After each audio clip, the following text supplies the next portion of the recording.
나중에 이 물건을 우리가 낙찰을 받더라도 앞으로 몇 년 이내에는 결국에는 이 공장의 토지와 건물이 없어진다는 얘기입니다. 왜냐하면 지금 이 공장이 앉아있는 요 자리, 여기 화성시 금곡동이라는 동네 자체가 미니 신도시 택지 개발이 예정되어 있는 땅이기 때문에 그렇습니다. 올해에 4월달 말경에 이렇게 공청회 공고가 화성시에서 이제 떴거든요. 2차선 국도에 이렇게 이제 붙어 있는 그런 물건이기 때문에 도로에서의 어떤 접근성 자체는 뭐 두말할 나위가 없습니다. 지금 같은 시기에도 거래가 꾸준하고 임대 매매가 꾸준한 원인은 여기 안에 있는 기업체에 취직을 해서 아니면 창업을 해서 공장을 운영을 하고 회사를 운영하시는 분들이 요 주변에 엄청나게 많이 살고 있기 때문입니다. 그런데 우리 경매 물건은 어디에 있다? 여기에 떡하니 들어가 있다.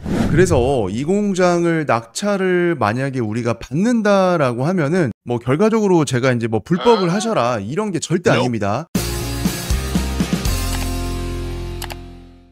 반갑습니다. 공장 경매와 공장 투자 그리고 공장 개발을 전문으로 하고 있는 철이형입니다. 오늘 같이 살펴볼 물건은 경매로 나온 공장 물건이에요. 여기 보시는 것처럼 전형적인 공장의 형태를 가지고 있는 그런 경매 물건이 되겠습니다. 근데 제가 오늘 방송에서 좀 말씀드리고 싶은 점은 이 물건을 접근을 할 때는 일반적인 공장의 가치 평가와 더불어서 더 중요한 거는 뭐냐면은 지금은 이렇게 생긴 공장이지만 결국에는 이 공장이 없어지게 됩니다. 왜냐하면 지금 이 공장이 앉아있는 요 자리, 여기 화성시 금곡동이라는 동네 자체가 미니 신도시 택지 개발이 예정되어 있는 땅이기 때문에 그렇습니다. 그럼 그 말인즉슨 뭔 말이냐? 나중에 이 물건을 우리가 낙찰을 받더라도 앞으로 몇 년 이내에는 결국에는 이 공장의 토지와 건물이 없어진다는 얘기입니다.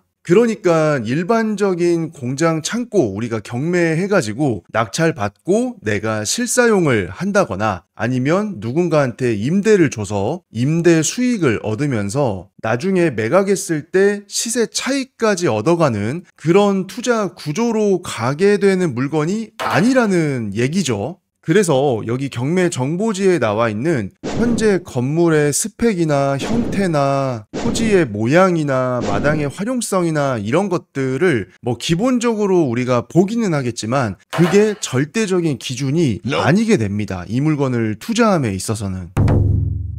자, 가운데 보고 있는 요 물건이 우리 경매의 목적물이에요. 근데 여기가 바로 2차선 국도에 요렇게 이제 붙어 있는 그런 물건이기 때문에 도로에서의 어떤 접근성 자체는 뭐 두말할 나위가 없습니다. 근데 다시 한번 말씀드리지만 이 물건은 어떠한 운명에 처해져 있다? 나중에 택지 개발을 하면서 없어질 물건이다라는 점을 기억을 해야 돼요. 그러면은 여기에 어떤 택지가 생기느냐? 여기 경매 물건이 우리 금곡동이라는 동네이지 않습니까? 여기 금곡동을 중심으로 해서 여기에 미니 신도시급 택지 지구가 지금 예정이 되어 있습니다. 이렇게 보니까 또 요 물건의 자리가 상당히 좀 다르게 보이죠? 우리가 좀 더 지도를 넓게 보면은 여기 바로 위에 1동탄 들어가 있고 2동탄 들어가 있으면서 바로 밑에 오산 세교지구들이 들어가 있습니다. 근데 이 동네 역시도 오산 세교 3지구가 또 예정이 되어 있기 때문에 어떻게 보면은 우리 경매 물건이 위치한 요 자리를 중심으로 해서 1동탄, 그 다음에 요렇게 2동탄, 그 다음에 오산 우리 구시내, 그 다음에 앞으로 생길 오산 3지구까지 해가지고 여기 전반적인 지역들이 상당히 도시화된 지역이면서 기존의 여기 병점역 주변이나 그리고 여기 위편에 진안지구 여기도 또 택지가 생기죠. 그거와 연계를 해서 이쪽에 기존의 봉담 1, 그 다음에 봉담 2지구, 그 다음에 봉담 3지구가 여기에 생기죠. 그 다음에 이 중간에 또 효행지구가 들어올 거고, 자 그러면 여기 위에는 이제 기존에 우리가 알고 있던 수원 시내권입니다.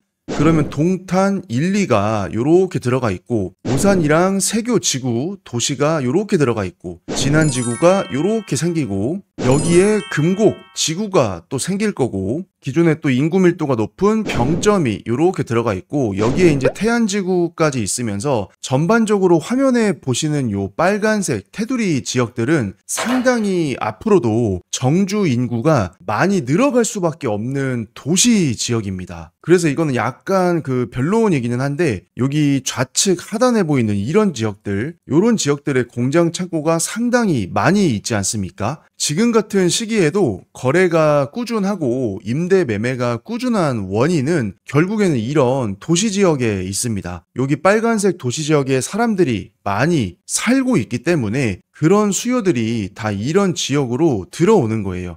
왜냐하면 내가 사업이나 여러 가지 일들을 하면서, 그리고 취업을 통한 근로활동을 하면서 여기 안에 있는 기업체에 취직을 해서 아니면 창업을 해서 공장을 운영을 하고 회사를 운영하시는 분들이 이 주변에 엄청나게 많이 살고 있기 때문입니다. 그런데 우리 경매 물건은 어디에 있다? 여기에 떡하니 들어가 있다. 물론 아까 영상 초반에 말씀드렸던 것처럼 낙찰을 받는다고 해도 내가 그 공장을 온전한 형태로 쓸 수 있는 기간이 몇 년 안 돼요. 물론 택지 개발 계획 속도에 따라서 조금 늦춰질 수는 있겠지만 큰 틀에서의 방향성 자체는 택지로 변화가 될 경매 물건이기 때문에 그 점을 우리가 이런 경매 물건을 볼 때는 반드시 생각을 하셔야 됩니다.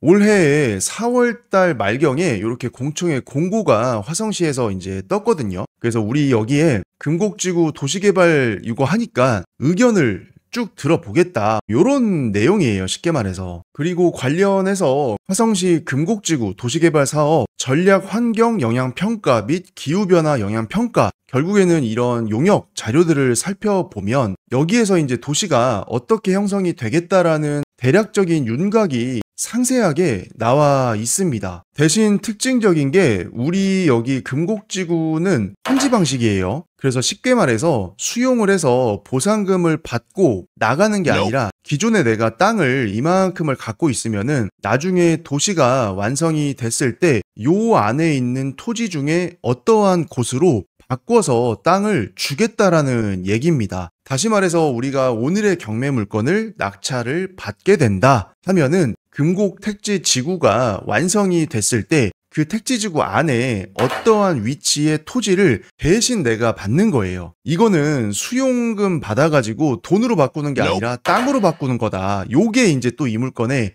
핵심입니다. 그러면 우리가 이런 환지 방식으로 갈 때는 가장 중요한 게 뭐예요? 결국에는 내가 갖고 있던 땅을 새로운 신도시 안에 다른 땅으로 준다라는 건데, 과연 어떠한 가치의 땅으로 바꿔가지고 받아올 수가 있냐? 요게 핵심입니다. 이거에 따른 기준들은 여러 가지가 있어요. 기존에 내가 가지고 있던 토지의 위치, 가치, 다시 말해서 얼마나 좋은 땅이었냐, 이거에 따라서 환지로 받게 되는 토지의 위치나 이런 것들이 또 결정이 되게 됩니다. 그러니까 이제 이 과정에서 누군가는 만족을 할 거고 누군가는 불만족을 필연적으로는 할 수밖에 없기 때문에 갈등도 많이 생길 수밖에는 없겠죠. 근데 오늘 영상에서는 이 환지가 되는 그 기준에 대한 거를 얘기하기에는 너무 시간이 없고, 우리가 도시가 앞으로 어떻게 될 건지를 간략하게 한번 살펴보겠습니다. 결국에는 요렇게 학교도 들어가고 아파트도 들어가고 공원도 들어가고 상가들도 들어가고 여러 가지 문화, 체육시설, 다시 말해서 하나의 미니미한 신도시가 형성이 된다라는 게 우리가 알고 있어야 될 골자예요. 그래서 요 개발 사업이 조금 궁금하신 분들께서는 이 평가 용역 자료 있죠? 요거를 좀 디테일하게 살펴보시면은 그래도 이 사업을 이해하는 데 있어서 도움이 좀 많이 되실 것 같아요. 결국에는 환지 방식에 있어서 가장 중요한 것 중에 하나는 내가 기존에 얼마만큼의 경제적인 가치가 있는, 다시 말해서 얼마만큼 좋은 부동산을 가지고 있었냐에 따라서 환지로 돌려받는 땅의 가치가 차등이 된다고 했었죠. 그럼 이 물건은 이 토지의 정확한 스펙을 보기 위해서 토지 이용 계획을 유심히 먼저 봐야 됩니다. 토지 이음에 와서 우리 경매 물건 토지의 현재 스펙, 다시 말해서 정확한 어떤 조건들을 한번 확인을 해볼게요. 도시지역, 생산 녹지지역이면서 결국에는 길가, 우리 아까 봤던 2차선 국도에 접해 있는 토지이다. 근데 여기서 이제 우리가 유심히 봐야 될 거는 바로 요 밑에 이 내용입니다. 결국에는 아까 말씀드린 대로 도시관리계획이 위반 중에 있는 상태이다. 그렇게 해서 현재 상태를 보다 보니까 우리가 또 안 좋아하는 게 뭐예요? 요 농업진흥구역 요런 거 우리 또 안 좋아하지 않습니까? 왜냐면 결과적으로는 농업에 관련된 게 이렇게 지정이 돼 있다라는 거는 그 토지의 목적성 자체를 명확하게 농업에 관련된 걸로 한정 지어놓은 거기 때문에 그렇습니다. 아니 그러면은 셔리 형님 지금 어차피 택지지구로 개발돼가지고 다른 땅으로 환지받아가지고 가져갈 물건인데 현재 농업진흥구역이냐 아니냐 이게 별로 중요하지 않은 게 아닙니까? 라고 생각하실 수도 있어요. 근데 아까 말씀드린 대로 내가 기존에 갖고 있던 토지의 가치가 높았던 물건일수록 나중에 환지로 돌려받는 이 땅의 가치가 덩달아서 높은 걸로 받을 수가 있습니다. 그래서 오늘의 경매물건을 우리가 평가하고 입찰을 준비하고 내가 이 물건을 투자를 한번 해봐야겠다 라고 생각을 할 때 중요한 게 뭐냐면 이 경매물건의 경제적인 가치가 현재 상태에서 얼마나 되는지 그리고 택지 개발이 계획대로 되어 감에 있어서 그 전까지는 내가 이 공장 건물을 사용 수익을 할 수 있기 때문에 그때까지의 활용에 대한 가치 이런 것들을 좀 복합적으로 고민을 해봐야 되는 물건입니다. 그러면 결국에는 낙찰받고 이 물건이 도시개발이 되기 전까지는 내가 쓸 수는 있을 건데 이 건물의 용도에 따른 그 사용성을 또 우리가 체크를 한번 해봐야 됩니다. 결과적으로 이 물건은 이종 근린생활시설 제조업소이기는 하지만 농산물 가공 처리 시설로 한정이 되어 있습니다. 이 말인즉슨 내가 실사용을 하거나 임대를 줬을 때도 이 건물에서 뭔가를 할 수 있는 행위의 목적 자체가 이렇게 농산물 가공 처리,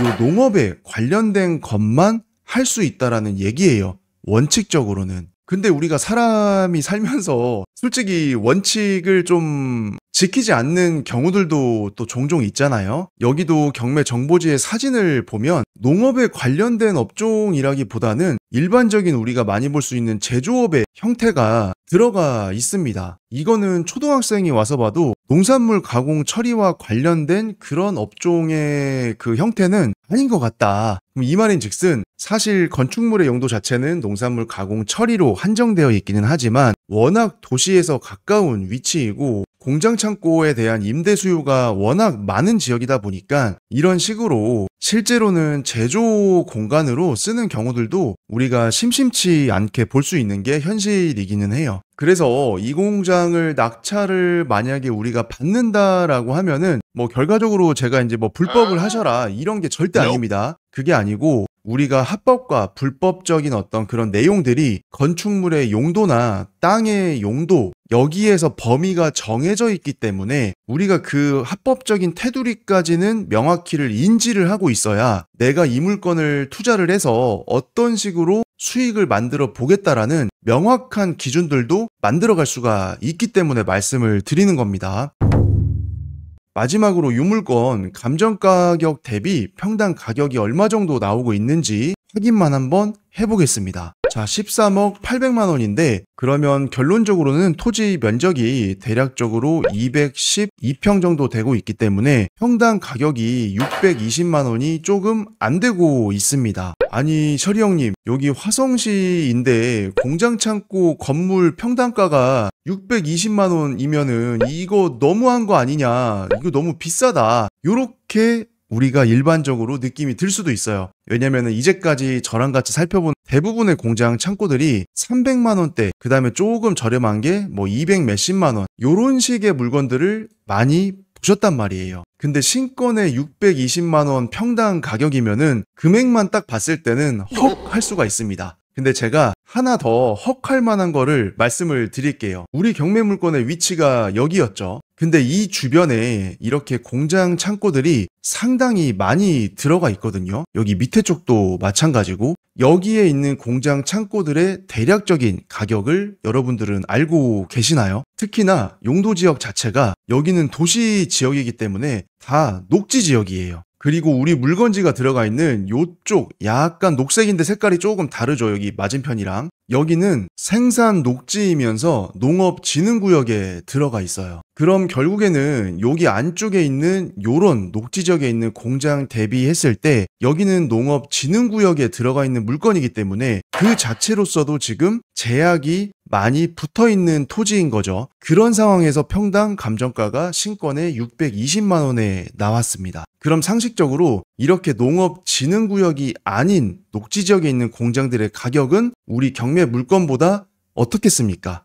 현재 가치를 기준으로 했을 때 훨씬 더 높겠죠. 그래서 우리가 경매 물건의 가치, 공장 창고의 가치, 그리고 그 공장 창고가 앉아있는 토지의 가치, 이런 거에 따라서 그 물건, 그 부동산의 금액이 결정이 됩니다. 그래야 이 물건이 얼마 정도의 내가 낙찰을 받아야 안정권에서 나중에 수익을 좀 볼 수 있을지 그 계산을 좀 면밀하게 잘 해보셔야 됩니다. 특히나 이런 공장 창고 투자 자체가 워낙 토지 베이스 성격의 투자가 강하기 때문에 그 토지의 가치가 바로 직결적으로 공장의 가치로 연결되는 경우도 많습니다.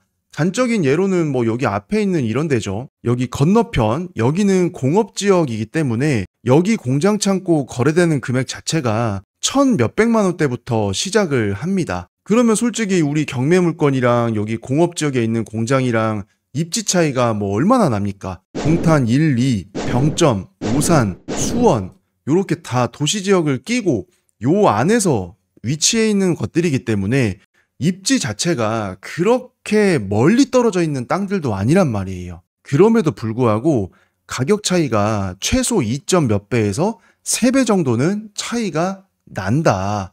이런 것들을 우리가 좀 잘 가늠할 수 있을 때 비로소 공장 창고 투자나 더 나아가서 토지 투자, 그리고 제가 열심히 하고 있는 토지 개발의 영역으로 나아갔을 때도 우리가 투자금을 잃지 않고 성공적인 투자를 이어나갈 수가 있는 겁니다.